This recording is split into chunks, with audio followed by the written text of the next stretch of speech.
నేను నా సంగతి మీకు తెలియదు సార్. ఇంకా మాది పుట్టి పెరిగింది ఇక్కడ కాబట్టి ఈ కథ వాళ్ళందరూ పాపం ఎక్కడి నుంచి వచ్చి ఇక్కడికి వచ్చి సినిమాలు తీసేవాళ్ళు కదా. మాది ఇక్కడే కాబట్టి బండ్ల గణేష్ రెండో యాంగిలే మీకు ఎవరికి తెలియదు. నాకు నయీములు భయములు నడవదు సార్. నాకు చెప్పండి మీ అదర్ యాంగిల్. మాకు నయీములు భయములు నడవదు. మాకు ఎవడైనా మేము శాసిస్తాం మా ఊర్లో. మా మీద వచ్చి ఈగ వాళ్దు మా మీద. ఈగ వాళ్దు. చెప్పండి మీ నెగిటివ్ షేడ్. నెగిటివ్ షేడ్ మా మీద ఈగ వాళ్దు అంతే. మమ్మల్ని ఎవరేం చేయలేరు. మమ్మల్ని ఎవరో ఏమీ చేయలేరు అంతే. బండ్ల గణేష్ ఎవరు టచ్ చేయలేరు. ఓన్లీ షాద్ నగర్లోనా ఎక్కడైనా హైదరాబాద్ కానీ ఎవరైనా మమ్మల్ని టచ్ చేయలేరు అంతే. కష్టం. ఓకే. అంటే ఏంటి నమ్మకం? అంటే నమ్మకం నాకున్న సర్కిల్ అట్లాంటిది. అంటే చెడు చేసినా ఎవరేం చేయరనా? ఎట్లా మంచి నేను ఎవరిని చెడు చేయను. నా జోలికి వచ్చినా కూడా నన్ను నా మీద ఏగ వాడటానికి కూడా భయపడద్దు. ఓకే. అది నా బ్యాక్గ్రౌండ్. ఓకే. చూసినట్టు ఏం మాట్లాడతారు మాట్లాడండి. మీరు ఊరికే పిచ్చి పిచ్చి ఊహించుకొని పిచ్చి ఇంటర్వ్యూ చేయకండి. వేరే వాళ్ళ దగ్గర చేయండి, మా దగ్గర చేయకండి. మీరు ముదురై ఉండొచ్చు, మీకంటే పెద్ద ముదురులు మేము. మీరు ఇంటర్వ్యూలు చేసి ఫేమస్ అయ్యి ఉండొచ్చు. మేము మా కెరియర్ ఆఫీస్ బాయ్గా స్టార్ట్ ఇక్కడికి వచ్చామంటే మేము మీలాంటి వాళ్ళం ఇంతమందిని చూసి ఉంటాం. మీరు ఏ జుట్టంతా కాదు, మీరు అనంతపూర్ నుంచి వచ్చి 4 ఇంటర్వ్యూలు చేసి ముదురులాగా అదేంట ఇల్లు ఆక్రమణ చేసుకుంటారు. ఎవడసారి చెప్పినాడికి బుద్ధి ఉండాలి, అడగడానికి మీకు సంస్కారం ఉండాలి గురుగారు. మధ్యల చెరువు సూర్య అనేవాడు భానువాడు అన్నాడు పొద్దుటూరు 35 లక్షలు 100 కోట్లు 35 లక్షలు. నా చరిత్ర ఏందో మీరేందో 100కు ఒకసారి చెక్ చేసుకొని వెళ్ళి చేసుకోండి. నేను ఐటీలు ఎంత కడతాను. చెక్ బౌన్స్ కేసులు ఉంటే చెక్ బౌన్స్లో కేసులు ఉండవా సార్? మనిషికి 1000 కోట్ల అప్పులు ఉన్నాయి. మనుషులకు 1000 కోట్ల అప్పు ఉండే అప్పు ఉన్నంత మాత్రం వాడు నేరగాడా? నిరూపించాలి. డబ్బులు చెక్ ఇచ్చాం, డబ్బులు ఇచ్చాం, కేసు అయింది. పొద్దుటూరు పోతే ఇల్లు ఆక్రమించుకున్నట్ట. ఎందుకు మీరు ఆక్రమించుకున్నారని నేను చెప్పలేదు. అన్నారు మద్దల చెరువు సూరి గారు ఆ విషయంలో గొడవలోనే ఆయన ఆక్యుపై చేసుకుంటారు.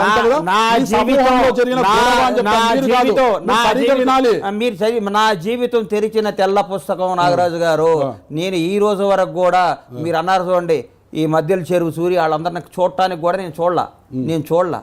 మీరు ఊరికి ఏదో ఒక విధంగా మీ ఇంటర్వ్యూని హైలైట్ చేసుకోవడానికి, నా రాజకీయ జీవితాన్ని ఇబ్బంది పెట్టడానికి, నన్ను కాంట్రవర్సీ చేయడానికి మీరు ఎట్లా అవుతారు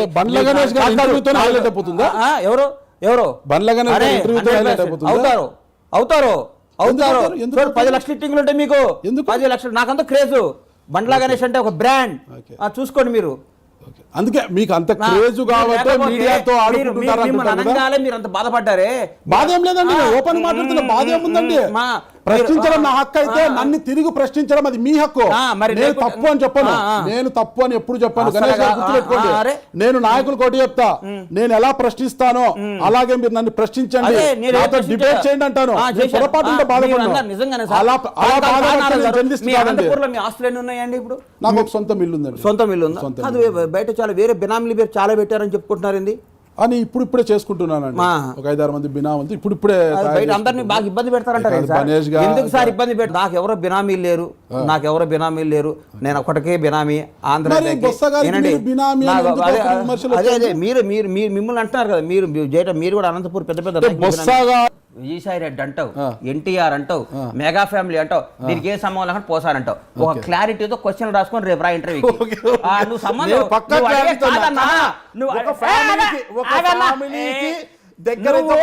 దూరం అన్నారు కదా, దానికి వివరాలు చెప్తున్నా నేను. నువ్వు వేరే వాళ్ళు ఇరికించుకో. నీ వల్ల నువ్వు పెట్టే బోర్లో ఎలికలు చాలా ఉంటాయి, పడేయి. బండ్ల గణేష్ పడ్డావు. నువ్వు 1 by 1 క్వశ్చన్ కరెక్ట్ గా అడుగు. నువ్వు 1,00,000 క్వశ్చన్లు అడుగు, నేను 1,00,000 సమాధానం ఇస్తా. సంబంధం లేని మాటలు మాట్లాడుకో. నువ్వు ఎత్తుకున్నదే తప్పు. ఆంధ్ర అన్నావు, విజయసాయి రెడ్డి గారు అన్నావు, ఆన్సర్ ఇచ్చా. కేసీఆర్ గారు అన్నావు, ఆన్సర్ ఇచ్చా. ఎన్టీఆర్ గారు అన్నావు, ఆన్సర్ ఇచ్చా. చిరంజీవి గారు అన్నావు, మెగా ఫ్యామిలీ అంటావు, ఆన్సర్ ఇస్తా. మళ్ళీ ఇంకో పోసాని అడుగు, ఆన్సర్ ఇస్తా. అంతేగాని దీన్ని కింద పైన పెట్టి నన్ను ఇబ్బంది పెట్టాలి. లింకులు పెట్టడం నువ్వు ముందు నిద్రపోకుండా రాసుకొని వస్తావు. ఈ నెట్ట లింక్ పెట్టాలని. నేను లింకు కానీ పెట్టను. నువ్వు 9 దాకా నీ ప్రోగ్రామ్ ఎట్టకు కొట్టాలని చూసా. మళ్ళీ నన్ను తిడతావు. నన్ను మనకున్న రిలేషన్ తో మళ్ళీ నేను ఒప్పుకున్నా. నేను ఎందుకు అన్నానంటే, ఒక ఫ్యామిలీకి దగ్గర ఉంటే ఒక ఫ్యామిలీకి దూరం అయినట్టు అన్నారు కదా, దానికి సీక్వెన్స్ ఇది అన్నాను. ఎన్టీఆర్ ఫ్యామిలీ ఏంది, మెగా ఫ్యామిలీ ఏంది, నువ్వు మాట్లాడే మాటలు ఏ ఇష్యూలో అన్నాను అడగవే మీరు చెప్పండి ఆ ఇష్యూ ఏంటో మీరు చెప్పండి. స్వామి నేను అన్నాను కదా పోసాని గాని ఎందుకు ఆ మాట అన్నారు మరి? ఆ ఫ్యామిలీ కూడా ఒక ఫ్యామిలీనే కదా, ఆ ఫ్యామిలీకి ఎందుకు దూరమైన? చెప్పండి. ఒక తల్లిని ఆ రోజు ఒక తల్లిని కామెంట్ చేశాడు కాబట్టి ఒక అమ్మని మనకేం మనకి జన్మనిచ్చి మనకి తన పాలు ఇచ్చి తన బిడ్డలను మోసి 9 మాసాలు కానీ బతకండి రా నాయనని పంపిస్తే మన అమ్మమ్మని ఏం చేసిందండి? అమ్మని తిట్టడం అవన్నీ తిడితే ఆ రోజు హట్ అయ్యి అన్నా కానీ నాకు అంతేగాని నువ్వు బండ్లాగా నిమిషం కోపమంటే నన్ను తిట్టు, నన్ను కొట్టు, నన్ను కానీ మా అమ్మ నాయన ఏం చేశారు సార్? ఎప్పుడైనా బియాండ్ ద లిమిట్ మనం కొట్టుకోవాలి కానీ మన అమ్మల్ని మన జన్మనిచ్చినందుకు మన అమ్మ నాయనను మన కడుపును పుట్టిన మన పిల్లలకి ఏం బాధ్యత? తప్పే అది ఎవరు అంతేగాని నాకు పోసాని ఆ విషయమే విభేజించా. పోసాని భార్య నాకు క్లోజు, పోసాని పిల్లలు నాకు క్లోజు, కానీ ఈ మధ్య మాట్లాడటం లేదు ఎందుకంటే కలవలేదు. అంతేగాని పోసాని అనేవాడు నాకు ఎన్నో వేషాలు రాశాడు. నా సినిమాలో ఆయనకి లైఫ్లో మర్చిపోలేని వేషం ఇచ్చే టెంపర్లో నాకు ఏ విధమైన లేదు. అంటే దేనికైనా ఒక క్రాస్ ఉంటుంది నాగరాజన్న, ఒక గీత ఉంటుంది. సీతాదేవిని కూడా రాముడు గీత దాటొద్దు అన్నాడు. రాముడు మాటని ఒక గీత దాటితే రావణాసుని ఎత్తుకపోయిండు. అర్థం కాలా? ఎందుకు గీత గీశాడు? అమ్మ ఈ గీత దాటితే డేంజర్ రోడ్లో పడతావు తల్లి అన్నాడు. వేరే కూడా లక్ష్మణుడు గెటప్లో వచ్చి ఆయన మోసం చేశాడు. సీతాదేవినే మోసం చేయగలిగేవారు. నీకు అంత నువ్వు కూడా నువ్వు రావణాసులు అంటాడువి. నువ్వు ఒక గీత ఉండదు, గీత గీసుకొని ఉంటాం మేము. నువ్వు రాగాల ఆ గీతను దాటియాలని ట్రై చేస్తావు.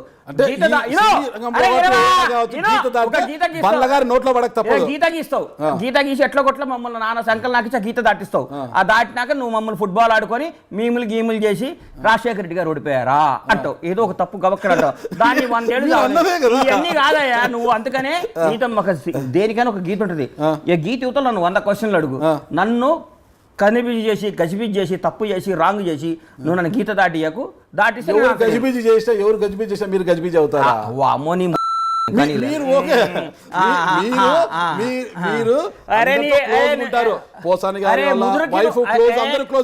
పూరి గారు ఫ్యామిలీ కూడా చాలా క్లోజ్. అంటే క్లోజ్ ఉంది కాబట్టి కొద్దిగా ఇలా అంటుంది, కొద్దిగా లూజ్ టాక్ కూడా చేస్తుంటారు అప్పుడు క్లోజ్. ఇప్పుడు పూరి అవునండి, పూరి జగన్నాథ్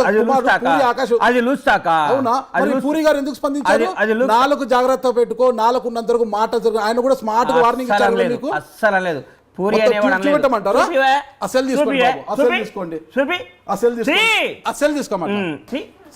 పూరి నిన్న కూడా పూరి ఏం మాట్లాడుతావు? 4 జాగ్రత్తగా పెట్టుకో.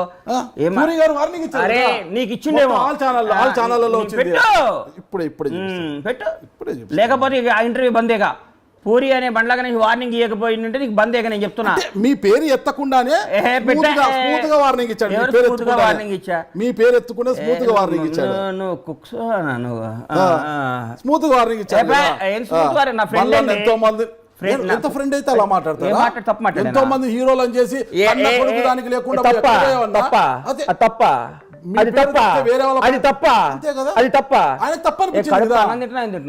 అన్నమే తింటాను. తల్లి భార్యని బిడ్డల్ని ప్రేమించినాడు మనిషి అన్న ఏందన్నా మాట్లాడుతున్నావు? వాడికి మంచి చెడు చెప్పే రైట్ నాకుంది. నా ఫ్రెండ్ పెట్టు, ఫోన్ పెట్టు. ఫ్రెండ్ కావచ్చు ఎవరైనా కరెక్ట్ మాట్లాడితే పూరి గారు ఎందుకు అంత స్మూత్ గా?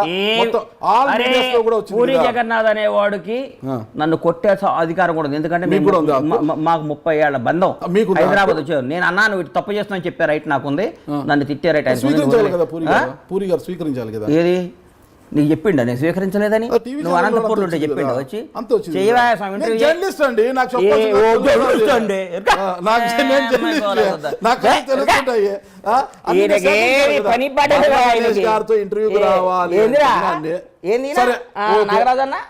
మెగా ఫ్యామిలీలోనే నాగబాబు గారు మా ఎన్నికల సమయంలో అనుకుంటా కోట శ్రీనివాసరావు గారిని విమర్శించారు. ఓకే, కోట గారిని తిట్టారు, కొంత విమర్శించి మాట్లాడారు. దాన్ని మీరు సమర్థిస్తారా, వ్యతిరేకిస్తారా? అన్న నువ్వు ఇరికియాలని చెప్పకన్నా. ఇరికిచ్చేది కాదన్నా, నేను అడుగుతున్నా. నువ్వు ఒక ఫ్యామిలీకి దగ్గర అయితే ఒక ఫ్యామిలీకి దూరంగా ఉండవు. అన్ని ఫ్యామిలీలు నీవే. నాగబాబు అన్న ఆ రోజు నా కోటబాబు అట్లా అనుకుంటుంటే బాగుంటుంది అని ఫీల్ అయ్యా. ఓకే, ఇప్పుడు నేను ఒప్పుకుంటా. ఒక ఫ్యామిలీకి దగ్గర ఉంటే దూరం నాకు న్యాయమే. నాకు దగ్గరే దూరమే. తప్పు చేస్తే నా భార్య పిల్లలతో కూడా గొడవ పడతా. అంతేనా? మరి ఇంకేంది? నేను చెంచాగిరా వీళ్ళ దగ్గర నా గురి చేస్తున్నాను ఎవరి దగ్గర. నా రక్తం నేను నమ్ముకొని నా కష్టం నేను బతుకుతున్నా. ప్రేమిస్తాను, గౌరవిస్తాను, అంతేగాని సేమ్ అది కూడా ఆశిస్తా. వార్ 1 సైడ్ ఉండదు, లవ్ 1 సైడ్ ఉంటుంది. అంతేనండి. ఓకే ఓకే భాష sorry. బీప్స్ ఇది cut చేయండమ్మా. కట్టింగ్ బీప్ అండి బీప్ భాష కాస్త అద్భుతం. Sorry sir. ఓకే. కాకపోతే బండ్ల గణేష్ గారికి పాపము రాజకీయాలు వచ్చినట్టు లేవు కదా. ఎవడండి చెప్పింది రాజకీయాలు వచ్చినట్టు లేదండి అని? మీరే అంతన్నాడు ఇంతన్నాడు అనేది ఒక సాంగ్ ఉంది కదా ఒకటి. కాదన్న, రాజకీయాలు వచ్చి లేదనే మాట నువ్వు ఎట్లా మాట్లాడు? అవును, కాంగ్రెస్ పార్టీలో గత 2018 వరకు పోటీ చేయలేదు. అయిపోయి టికెట్ వచ్చేసింది, గెలుస్తున్నాను, అయిపోయా మొత్తం మేమే మెజార్టీ ప్రభుత్వంలోకి వస్తున్నాము అని ఢిల్లీకి చక్కర్లు కొట్టారు కదా. హైదరాబాద్ ఢిల్లీ చిట్ట చివరికి ఏమైంది? మీకు టికెట్ ఇవ్వలేదు, ఇస్తే ఓడిపోయేవాడిని. అది బెటరా ఇది బెటరా? గెలుస్తానన్నారు మీరు, అధికారంలోకి ఆ తర్వాత దూరంగా ఉన్నారు. దూరంగా లేదు, దూరంగా అంటే ఇప్పుడు ప్రస్తుతం ఏమి లేదు కదా. దూరం ఫస్ట్ నువ్వు అభిమానం వేరు, రాజకీయాలు వేరు. నువ్వు నంబర్ 1. నంబర్ 2 నువ్వు అన్నావు ఫోన్ వచ్చింది మర్చిపోయాను, కాంగ్రెస్ అది రాజకీయాల్లో కలిసి రావట్లేదు అన్నావు. అది తప్పు. సోదరు రోజా 2 సార్లు ఓడిపోయింది పోటీ చేసి ఎమ్మెల్యేగా, ఇప్పుడు మంత్రి అయింది. ఓడిపోయినంత మాత్రం రాజకీయాల్లో దెబ్బతిన్నట్టు అట్లా ఏమనుకో. ప్రతి ఒక్కడికి ఓడిపోవటాలు గెలుపులు సహజం. ఎవరో కొందరు అతీతులు ఉంటారు ఎప్పుడు గెలిచేవాళ్ళు, వాళ్ళ గురించి నేను మాట్లాడను. కానీ ఇందిరాగాంధీ గారు లాంటి వాళ్ళు పెద్ద ఓడిపోయినంత మాత్రం రాజకీయ దరిద్రం కాదు. రాజకీయం ఒక పోరాటం, ఒక ప్రయత్నం, ఒక కమిట్మెంట్, ఒక నమ్మకం. ఎవడిష్టం వాడదండి. కొందరికి రాజకీయాలు ఇష్టం ఉంటుంది, కొందరికి వ్యాపారాలు ఉంటుంది, కొందరు ఇలాంటి జర్నలిజం ఇష్టం ఉంటుంది. ఎవడిష్టం వాడిది దానికి. నేను ఏ ఎన్నికల్లో పడి ఒక పార్టీ, నేను కాంగ్రెస్ పార్టీలో ఉండగా 10 ఏళ్ళు అధికారంలో ఉన్నాం. 10 ఏళ్ళు అధికారంలో ఉన్నాం. రాజశేఖర్ 2004 నుంచి 2014 మేము అధికారంలో ఉన్నాం. మళ్ళా ఇదే మాట్లాడతారండి. రాజశేఖర్ గారు 2014 వరకు లేరండి. 2004 నుంచి 2009 వరకు. 2009 సీఎం అయినాక రాజశేఖర రెడ్డి గారు వచ్చినాక కాంగ్రెస్ పార్టీ 10 ఏళ్ళు అధికారంలో ఉన్నారు. లేరండి, అవన్నీ మాకు తెలుసండి. నువ్వు పుల్లలు పెట్టకండి, నువ్వు ఏదో ఇరికియాలని నా ట్రోలింగ్ కోసం చేయకండి. కాంగ్రెస్ పార్టీ రాజశేఖర రెడ్డి గారి దయ వల్ల 2014లో కానీ రెండోసారి కానీ ఆయన దయ వల్ల, ఆయన పోరాట పత్యం వల్ల అధికారంలోకి వచ్చింది. 2014లో టీడీపీ అధికారంలోకి వచ్చింది, విభజిత ఆంధ్రప్రదేశ్. అదే 2014లో ఇక్కడ తెలంగాణలో 2014 వరకు అంటున్నా నాగరాజు. 2014 అన్నారు మీరు, వరకు అనలేదు. కొద్దిగా మీరు యాసప్రాస బాగుంటది కానీ వరకు అనలేదు. చిన్న మిస్టేక్స్ జరుగుతున్నాయి. నువ్వు చిన్నపిల్లాడి శాస్త్రాలు మానేసి సిన్సియర్ గా మాట్లాడన్నా. 2014 ఇక్కడ పులిస్ స్టాప్ పెట్టారు, ఇది కరెక్ట్ కాదు. నువ్వు చిన్నపిల్లాడి వ్యవహారాలు చేయమాక. ఇంటర్వ్యూ చేస్తే సింహంలా గడుగు, నేను సింహంలా చెప్తా.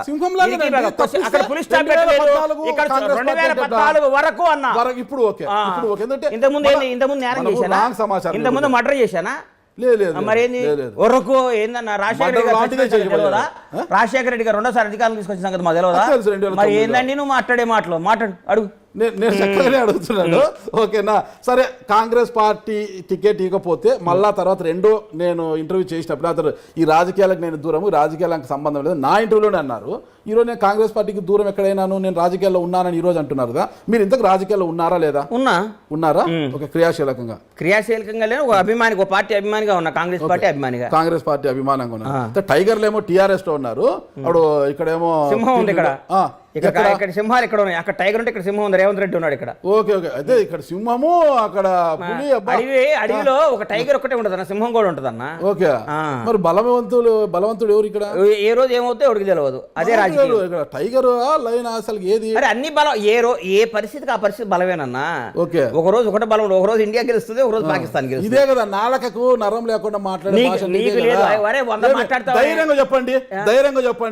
ఏమి తెలంగాణలో ఎవరు బలవంతుడు? ధైర్యంగా చెప్పండి. ఈ రోజు ప్రస్తుతానికి టీఆర్ఎస్ బలంగా ఉంది, రాబోయే రోజుల్లో కాంగ్రెస్ బలం అవుద్ది. రాసుకో. అంతేనా స్వామి? మరి ఈ రోజు బలంగా ఉన్నది భవిష్యత్తులో ఎందుకు ఉండదు?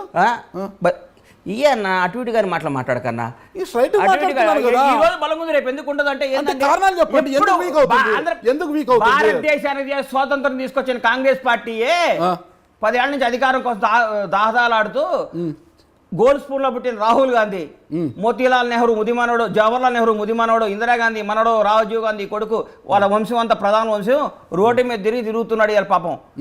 నువ్వు అంటకై మన చేతుల్లో ఏది ఉండదు. పాదయాత్ర చేస్తున్నాడు. పాదయాత్ర వేరే విధంగా తిరగడం లేదు ఆయన పాపం. అరే చెప్తున్నా, ఆస్తులు పోగొట్టుకొని తిరుగుతాడు. భారత్ జోడో యాత్ర, దాన్ని గౌరవించండి. దాన్ని గౌరవించండి. జనంలో తన వంశం గురించి చెప్పుకోవడం, తన పార్టీ గురించి చెప్పుకోవడానికి, తన దేశం గురించి చెప్పుకోవడానికి, తన కష్టం చెప్పుకోవడానికి. అంతకని ఎవడేది నెక్స్ట్ ఏం వస్తుంది, రేపు నువ్వు బయటికి పోతే కారే గుద్ది రావచ్చు. మరి ఇప్పుడు మీరే అన్నారు కదా కాంగ్రెస్ బాగుంటది అంటున్నారు కదా. ఆశ, ఆలోచన, మనం ప్లాన్ వేస్తాం, భగవంతుడు మాస్టర్ ప్లాన్ వేస్తాడు. మన ఆలోచన ఇది. నెక్స్ట్ కాంగ్రెస్ అధికారంలో రావాలని నాకు ఉంది. వస్తుందో రాదో జనం నిర్ణయిస్తారు. అంతే. దానికి ఏదో పెద్ద రాకెట్ అన్నావింది, ఇట్టన్నావింది, దీనికన్నావింది అంటావిందన్నా. సార్ కాంగ్రెస్ పార్టీ మీద అంత అభిమానం కదా, మరి రాహుల్ గాంధీతో వెళ్ళి పాదయాత్ర చేయకూడదు? ఎందుకు చేస్తా? ఇక్కడ తెలంగాణలోకి వచ్చినప్పుడు వెళ్తా కదా. ఖచ్చితంగా వెళ్తారా? తెలంగాణ అంతా పర్యటిస్తారు మీరు? తెలంగాణ మా షాద్నగర్ నియోజకవర్గం అంతా ఎంత ఖచ్చితంగా నాకు వీలైన రోజులు పర్యటిస్తా. రాజకీయాలు అంటే వద్దండి, ఎన్నికలంటే బండ్ల గణేష్ గారికి అచ్చు రాలేదేమో కదా. ఎవడు చెప్పి ఎలక్షన్లు? ఒక ఎలక్షన్ లో ఓడిపోతే ఏ ఎలక్షన్ ఓడిపోయిన మన ఎలక్షన్ లో ఓడిపోలేదు, టికెట్ రాలేదు కాంగ్రెస్ లో. ఎలక్షన్స్ లో కూడా వచ్చి ఆహా ఓహో అంటూ బీరాలు పలికారు. కోకాపేటలో డబుల్ బెడ్రూమ్ ఇల్లు కట్టిస్తా, మాకు సొంత భవనం నిర్మిస్తా, అది ఇది ఆహా ఓహో అంటారు. తీరా చూస్తే ఏమి లికా 10 పేజీలు డబుల్ బెడ్రూమ్ ఇల్లు కట్టిస్తా, అది ఇది అని అన్నారు. దేనికి? ఏమైతే అన్నాను? సినీ ఆర్టిస్టులకు, దేనికైతే అన్నాను? మా జనరల్ సెక్రటరీ అయితే నేను పోటీ చేశానా? అదే ఎందుకు తప్పుకున్నారు? ఎందుకు తప్పుకున్నా అంటే ఆ రోజు పరిస్థితుల్లో ఓడించి తీరుతాను, అది ఓడిపోయిందిగా. ఓడిపోయారు. ఎవరు రాజకీయం అంటే ఏం చేస్తారు? ఓడించారా ఓడిపోయారు? అరే అన్న, నువ్వు అట్లా ఊపకుండా అరవకుండా మాట్లాడన్నా. నువ్వు అరుస్తున్నావు అన్న. నువ్వు అరవటం కాదు. ఓడించారా ఓడిపోయారు ఏందండి? జీవితం ఓడిపోలేదా? ఓడిపోయారా? మీరు ఓడించారా? నేను ఓడించాం. అందరం మా ప్రయత్నం ఓడియాలనుకున్నా ఓడించాం. ఓడించామని అనుకుంటారు అంతే. ఎందుకు జీవితగారు అంత కసి? ఎందుకు ఉండదు? ఎవడిష్టం వాడిది. అందరినీ ప్రేమించాలి. నేనేమన్నా యేసుప్రభునా, అల్లానా, పరమేశ్వరునా?